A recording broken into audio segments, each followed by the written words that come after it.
Well, hi there. A special happy Mother's Day to all our mums, to my mum, to your mum, to the mums in our church family. We love you and we are so glad that you're sharing this day with us.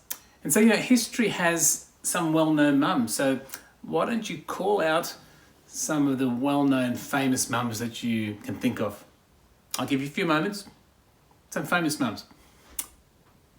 What's that? Did someone say Mother Teresa? Yeah, well, she's pretty famous. What else?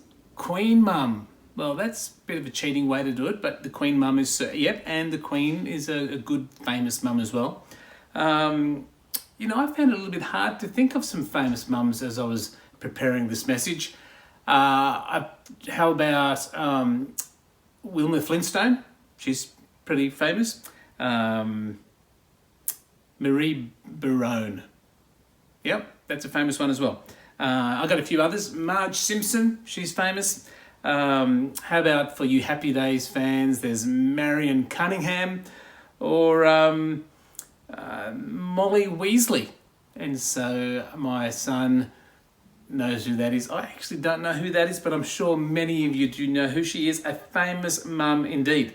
And so for a few moments this morning on Mother's Day, I'd like to talk about probably the most famous mum.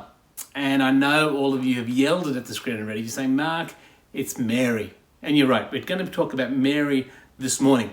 In fact, or this evening, if you're listening to this evening. And so, in fact, we are introduced to Mary, particularly through the nativity stories that we find in the Gospel of Matthew and the Gospel of Luke. And as you journey through the story of Mary, you've got the angelic visitation, you've got the shepherds, the wise men, the reindeer, the little drummer boy, you've got the star in the sky, you've got all the nativity scene and story of Mary with the baby Jesus being born in a manger. And, well, she was, we understand that's what many of us know about Mary. We do understand that she was chosen by God, blessed by God, and she found favor with God. And so, with all respect to probably some of our other brothers and sisters who may have a little different understanding of Mary, in many ways, Mary was just an ordinary mum. And she also had to learn how to deal with a newborn. She had to learn how to deal with a toddler. She had to work through the whole feeding thing, the whole walking thing, likely some first aid on Gray's knees. You know, if you've been a mum, you know the deal. You know how it is to be a mum, especially if you're a first-time mum. Perhaps Mary also as a first-time mum, maybe she didn't have a clue what she was doing. In fact, I remember when our firstborn, when Sam was born in the hospital, and we had to get the car seat fitted properly, and we were wheeling him out of the hospital in the little thing, and I was thinking, are you letting us go home with this little baby? We've got no idea what we're doing. And so it's likely Mary probably didn't have much of an idea what she was doing, because kids don't come with instruction manuals. And so with Mary, as Jesus grew up, there was homeschooling involved. And to be honest, she probably made a whole bunch of mistakes that any of us make as parents. Mums, dads, we make mistakes. We don't always, as I said, you don't come with instruction manuals, and there's times when our disciplining or our conversations or our modelling, sometimes it's not the best, or what we look back and we wish we could undo some things, but we can't do that. And so Mary probably had a whole range of experiences as a mum. And could you imagine being the mum of Jesus, but having other Jesus' brothers and sister, could you imagine trying not to show favoritism to the perfect child and to the others that are probably a little bit less than perfect? And yet, so Mary was, what we learn here is that Mary was faithful to the task that God had gave her, to love the child, to love this child, to nurture this child, to train and prepare her child, God's child, for life. And she did the best she could. And even though I know she would have felt inadequate, I know she would have felt unqualified, unprepared, especially to raise the Son of God. Then there's the story in the Gospel of Luke when Jesus was about 12 years old. they lost him at the temple. And so how would you be taking care of the Son of the Most High and you leave him behind at the temple? And I'm sure that would have been an interesting journey and challenge for mum and dad at that time. And so it's likely for Mary that Joseph died sometime after that. We don't see any other record of Joseph in the Gospels, and it's more than likely that he died. So Mary also understands the challenges of parenting alone, the challenges of being alone, trying to raise a family in some difficult spaces. So this morning I do want to recognize and acknowledge mums who are doing the best they can. I want to honor you for doing the best you can.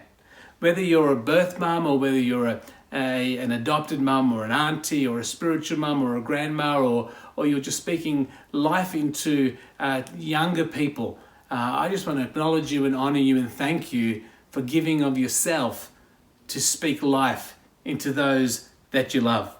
And so, regardless of what you feel about yourself, I want to tell you that you have been chosen by God. In the same way that God chose Mary to raise his child, God's chosen you to be the caregiver and the love giver and the nurturer to the children he has placed in your world.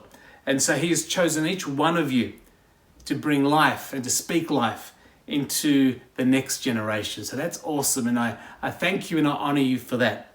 And so this morning I want to look at a little bit of Mary's story as a mum, and I want to look at how John, the gospel writer John, who was one of Jesus' disciples, how he introduces Mary to us and the story he tells. And so we're going to chew on a few thoughts for Mother's Day. Now I know you're thinking, well, maybe I'm not a mum, or maybe, that's probably half of us, but I want to encourage you, don't switch off, because I think what we learn today is going to be so helpful to us, whether you're a mum or a dad or a grandma or an auntie or a foster mum or the neighbour next door that's just been dumped with some kids. And so I think we'll learn something all today. And so we're going to go to the Gospel of John and chapter 2, verses 1, and we'll start there. So John chapter 2, verse 1. The next day there was a wedding celebration in the village of Cana in Galilee. Jesus' mother was there, and Jesus and his disciples were also invited to the celebration. So the story here that John tells us, it starts with a wedding celebration.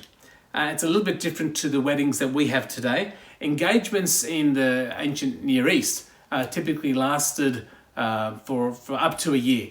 There would be a betrothal where an agreement is made between two families, that the bride price has been agreed upon, and so a betrophal's made and a transaction's taken place, and then the bride and groom to be separate back to their families. And in this time, they, particularly the groom, is saving money, they're planning, and I'm sure the bride is organising seating layouts at the wedding.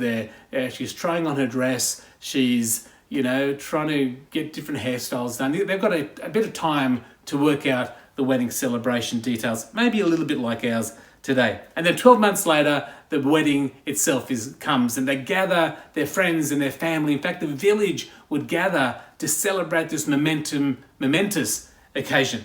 And so all the caterers have already been booked. It was not just a single reception dinner. These parties lasted for up to a week, depending on how long or how wealthy the family was. And so this is the story where we find John introducing Mary. And it's likely a family wedding. As I said, there's no mention of Joseph being at this wedding, so it's likely Joseph had passed away at this time. And so in that culture, the primary care of support for the widow falls to the eldest son. In this case, we know that's Jesus. And so Jesus is also at this wedding along with his disciples. And so the first thought I want to talk about this morning is that mums tend to be the relational glue. What do I mean by that? Well my experience, and I appreciate this may not be your experience, but it would seem to me that women are generally better at relationally connecting than men. And I reckon that Ali probably talks to my mum more than I do. And if you're watching, Mum, hi, love you, and Ali will talk to you later. Yeah, just joking, I'll talk to you later. And so But typically, women tend to be the relational people, tend to be the glue that holds families together. And so here we find Mary at this wedding, likely a family wedding, and it's a big celebration. There was no margin for error. I was thinking this is like one of those MasterChef finales where the restaurant is full of all the customers and the kitchen is there and the caterers and everything is organised, and so there's no place for anything to go wrong. And the bride and groom, they want this to the bride and groom. They want this to be the perfect event. And so everything is all set for this. And so this is where we come to a problem. And so in verse 3, we read that the wine supply ran out. And so Jesus' mother told him, they don't have any more wine. Now, I was always amazed at my mum's capacity to solve problems. And so often, there's 3 boys in my family. So growing up in my family with 2 other brothers, our house was always full of unexpected friends from down the road or up the street or wherever, just visiting us. And so it was never a problem for mum to include them for dinner. All it required was an extra potato being thrown into the curry or an extra egg being fried up to just to give us a meal, or some extra rice just being produced. And so for mum, hospitality was never an issue. Extra people? No, but in fact for mum, the more people, the happier she is. In fact, mum just turned 80 last year, and her sister, my auntie, hi auntie, are also a little bit older than her. But that they, in their house, every second week they've got someone staying. They've got friends, they've got family. They even had Jenny and Marg stay with them not so long ago. And so mum's house was always, growing up and now, is always a place where people can come and drop in, and it was never a problem. And so what I discovered is that mums are typically problem fixers. Even Ali, she is an amazing problem fixer. In fact, if my kids, I know you're watching, so typically if a problem arises, if it's an emotional or relational thing, it's sort of like, okay, well, she would say, well, tell us what happened, tell us how you feel, and tell us what you're going to do about it. So Ali doesn't just fix the problems, she tries to empower her kids, and often me, to fix my own problems. And so mums are great problem solvers. And so Jesus had a mum who was a problem solver, and she knew how to fix things, and so she knew how to make things work. And so Mary learns that there's a problem. What's the problem? Well, they've run out of wine. Now, that may not be a big issue for you if you don't drink wine, but in a festivity, wine was very much part of the culture, and for them to have no wine, the party would end quickly. The crowds that gathered would disperse, and so the bride and groom would be in a terrible position. And so Mary knew there was a problem, and she's willing to get involved to fix it. And she knew exactly where to turn when problems come up. She turned straight to Jesus. And maybe she was expecting Jesus to do a miracle. Maybe Jesus was, by telling Jesus, well, maybe she's expecting Jesus to run down to Dan Murphy and with his disciples and buy a few casks of wine. I think that would have been problematic. They needed a lot of wine, and it probably cost a lot of money. So either way, Mary knew where to turn, and she turned to Jesus. And Jesus' response to Mary is fascinating. Jesus says, "Dear woman, that's not our problem." Jesus replied, this is verse 4, "My time has not yet come." Jesus says, "Hey mum, you know what? This really isn't our problem. This really shouldn't involve us. They made the mistake. Maybe they didn't plan so well. Maybe more people turned up than they expected. Maybe whatever happened, it was their problem. Maybe they had an accident and a couple of vats broke. Maybe it was their fault. Maybe it wasn't their fault. Mum, really what? This really isn't our problem. It's their problem. And anyway, mum, mum, that I have a perfect time for everything, and the time hasn't come yet for me to publicly make myself known to people." And so, I've discovered that God has a timeline at work in my life. I've also discovered that God's timeline is not really, well, in fact, rarely the timeline that I have, because the way I want it and when I want it is usually based on my own limited understanding. But God's timeline is perfect. And I've learned that I need to keep trusting. I can trust in God's goodness, but I also need to trust in his timing. I've heard it said that it's having faith in God which I'm sure many of you do. Yes, I've got faith in God. If that's you, you've also got to have faith in God's timing. So I want to note something here before I move on from this point. Now, although Jesus sort of pushed it aside and said, my time really hasn't come yet, Jesus just didn't sit back and do nothing. He didn't just didn't sit back and watch the party unravel.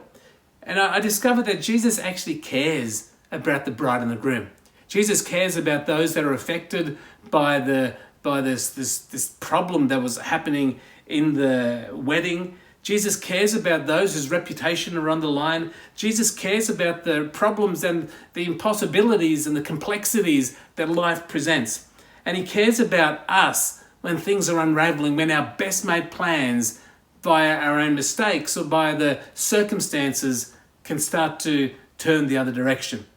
And so mothers were problem solvers, and Mary knew to turn to Jesus. The third thing I want to talk about is something else that I've noticed in the story, is that particularly as I think through my family, my current family, and even the family I grew up with, I discovered that mums, particularly in my experience, Ali, she has like a unique sixth sense to when it comes to understanding our kids.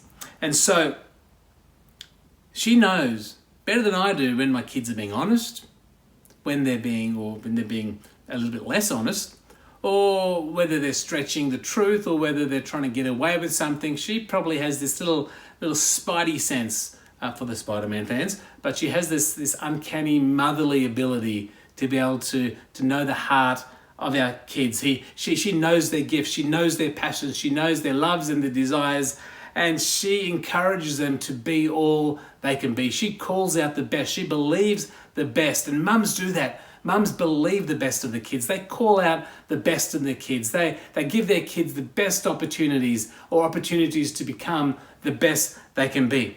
And the same thing we discovered with Mary. Mary knew Jesus. She knew Jesus in a way that only a mum could know her son.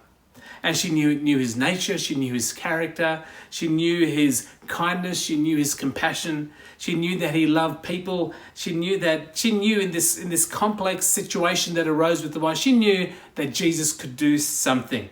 We all know that Jesus can do things. If you're a believer, if you're a Christian, you probably saying, yeah, I know that Jesus can. I know that he can heal the sick. I know that he can raise the dead. I know that he can turn water into wine. I know he can make the lame walk, or the blind see, or the deaf hear, or the mute speak. We know that Jesus can do these things. The thing with Mary, not only did she know that Jesus could do these things, Mary knew that Jesus would do these things.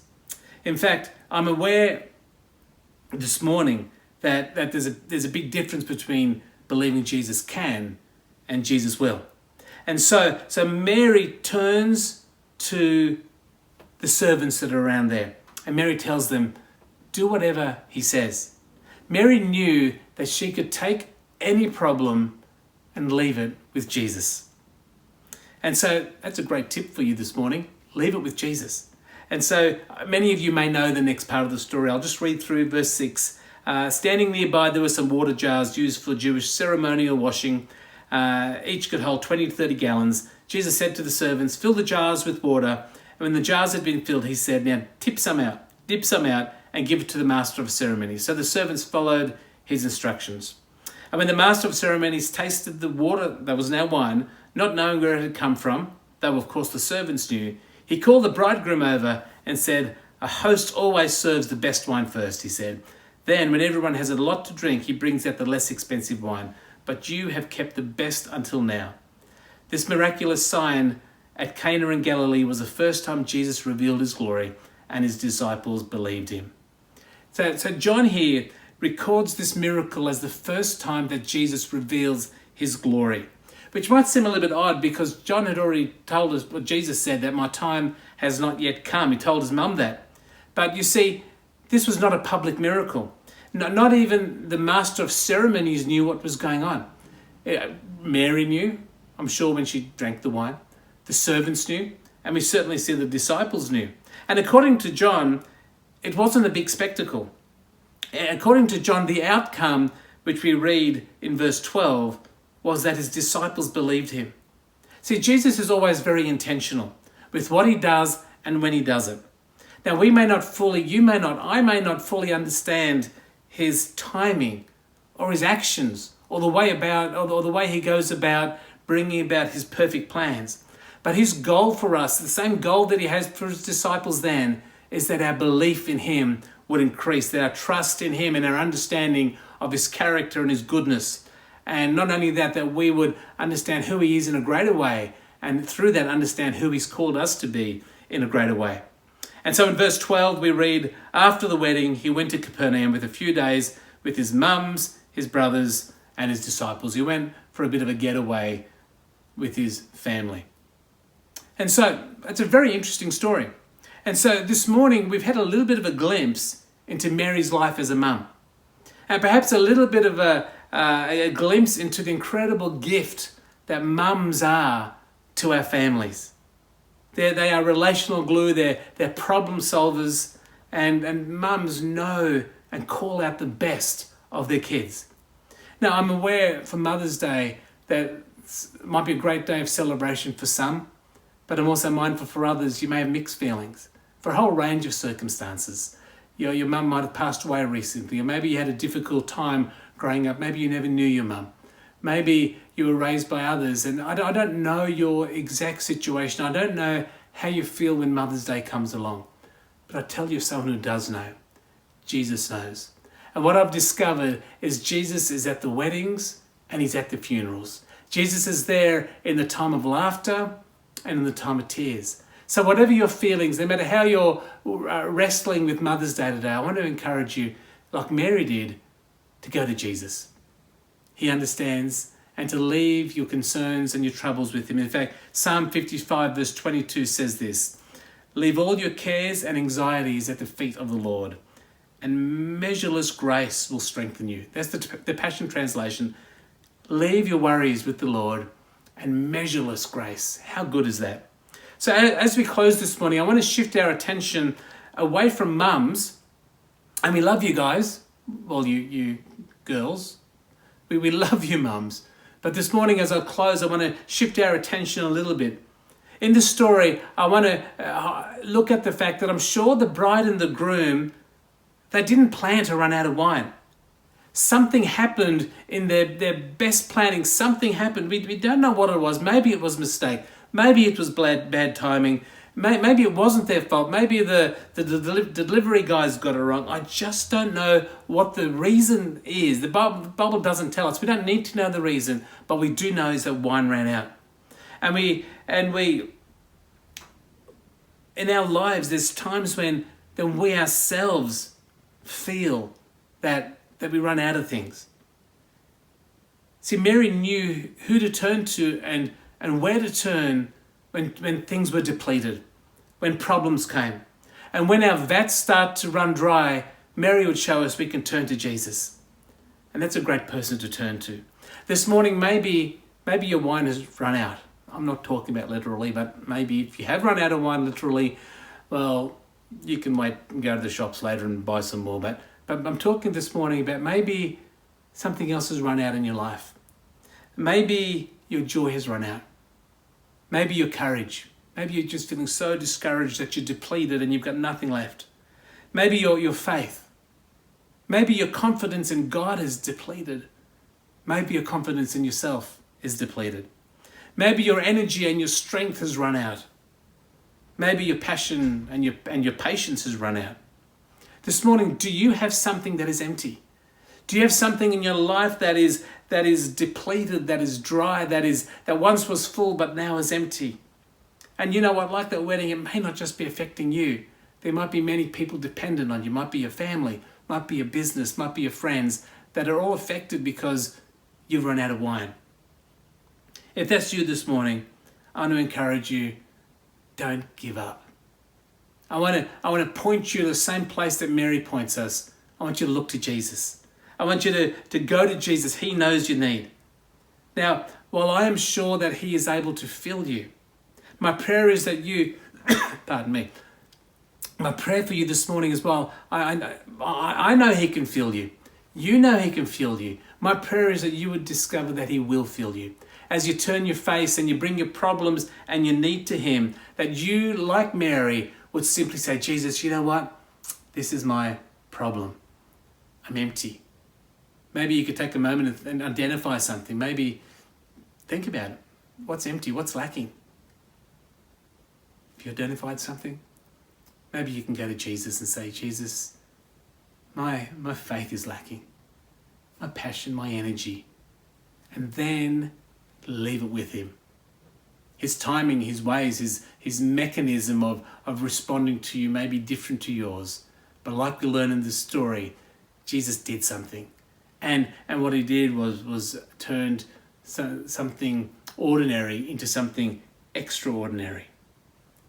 Leave it with Jesus, sit and watch what happens. And lastly, remember that this new wine was far better than the old wine. That the thing that Jesus can do in your situation, although it can seem dry and dusty and empty and whatever it is, what Jesus brings into that place can be so much better than what it was before. That's the nature of our God. That's the nature of Jesus, and that's the nature of the one that we can have a relationship with today. And so this morning, Mother's Day, and through the story of Mary, we learn a little bit more about who Jesus is, and learn a little bit more what a precious gift our mums have been to us. We're going to pray. So Father God, we thank you for our time this morning. We thank you for your word that gives us a glimpse into lives and the life of Mary that we've looked at today, and the mother she was to not just Jesus but to her family. But Lord, through that we get a glimpse even at our own mums, our own lives, our own families. But Lord, through all of this, Lord, I pray particularly for those mums who may be struggling today. I pray for those that have had difficult experiences, or they're missing their mum, or it's just too hard to deal with. Lord, I pray for those this morning that are feeling dry and empty, their vats of wine have run out. Lord, I pray for each of us that we would learn from Mary, that we can just take our trouble and our emptiness and our loneliness and our worries and our concern and take it to Jesus. And Jesus, that we can leave it with you and we can simply sit back and watch and see what you would do. And Lord, I just thank you for our mums, and I bless them in Jesus' precious name. Amen. Well, God bless you. I pray that message encouraged you. Hey, just a reminder, if you're not part of our church family and you want to know how you can connect more, you could simply subscribe to our YouTube channel, or you could, through our website, you can go and sign up to our e-news. Just simple ways that you can keep in touch with us and that we can let you know what's going on. God bless you. Have a great day. Have a great lunch with your mums, or dinner if you're running late. God bless you.